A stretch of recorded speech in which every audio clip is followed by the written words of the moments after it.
Good morning, students. Welcome to the fourth lecture of Formal Language and Automata Theory. In today's lecture, I am going to discuss about the finite automata, how a string is accepted by a finite automata, and equivalence of DFA and NDFA. As I have discussed that finite automata is defined by a 5-tuple, and the 5 tuples are capital Q, summation,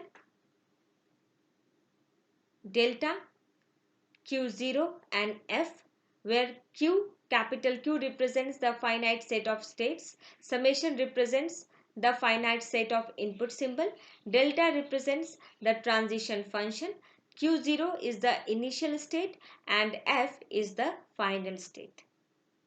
A finite automata are used to recognize patterns. It takes the string of symbol as input and changes its state accordingly. When the desired symbol is found, then the transition occurs.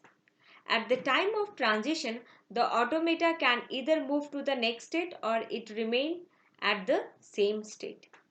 A finite automata have two states that are accept state or reject state. When the input string processed successfully and the automata reached to its final state, then the given string is accepted. Now, in today's lecture, I am going to discuss about how any string is accepted by a finite automata. First of all, what is a string? A string is a collection of symbol, and in this symbol may be a alphabet or it may be a combination of 0 and 1. Generally, in finite automata, you will see that the input symbol we will give to the finite automata may be 0 and 1, or it may be a collection of alphabets. So in the given example, I am taking the string of 0 and 1. Now let's see. A string X is said to be accepted by a finite automata M equal to capital Q summation delta Q0 and F. M represents the finite automata if and only if X given to the state Q0 reaches to the final state, then only a given string is accepted by a finite automata. Let's see in detail. If we give any string to the finite automata and after processing each symbol of the string, if the finite automata reaches to its final state, then the given string is accepted by a finite automata, and if the given string does not reaches to its final state, then the string is not accepted by the finite automata. Let's see an example. We have taken the input string 110101 and a finite automata represented by M, and M contains those 5 tuple capital Q summation delta Q0 F, where capital Q represents the finite set of state, and in the given automata we have 4 number of states Q0, Q1, Q2, Q3. Summation represents the input symbol, and in this case the input symbol are 0 and 1, and the final state is the Q0.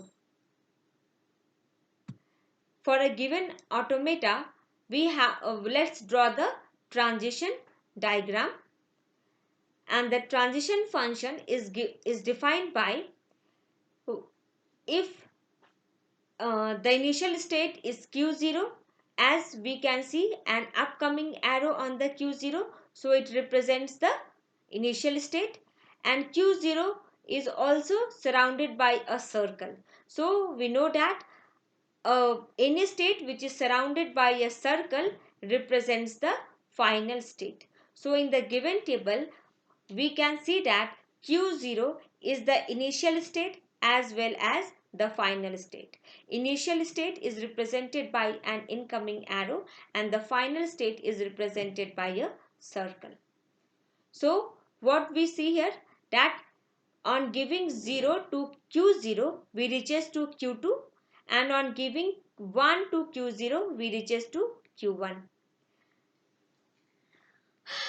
On giving 0 to Q1 we reaches to Q3, and on giving 1 to Q1 we reaches to Q0. On giving 0 to Q2 we reach to Q0.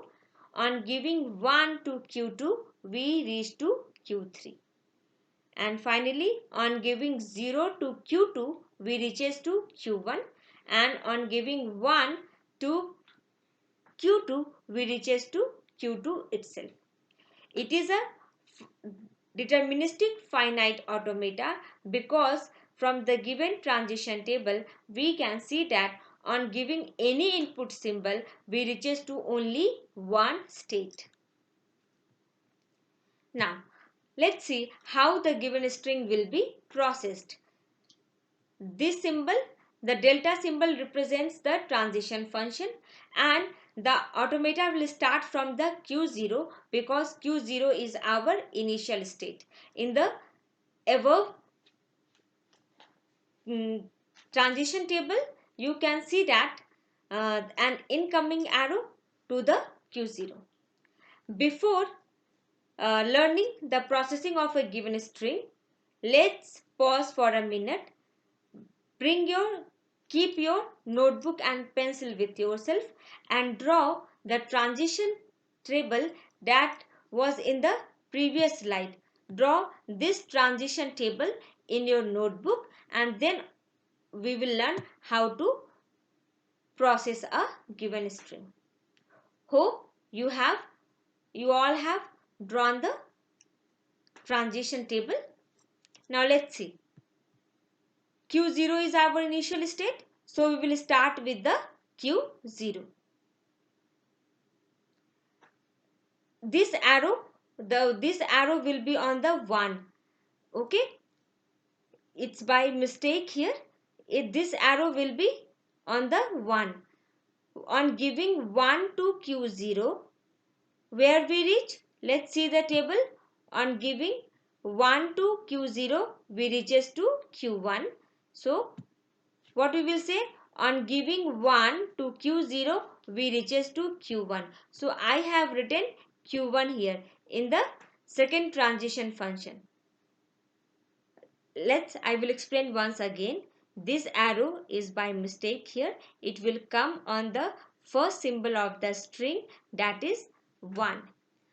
On giving 1 to Q0, we reaches to Q1. And now we will move and the arrow will come to the next one. Thank you. We will discuss this problem in the coming lecture.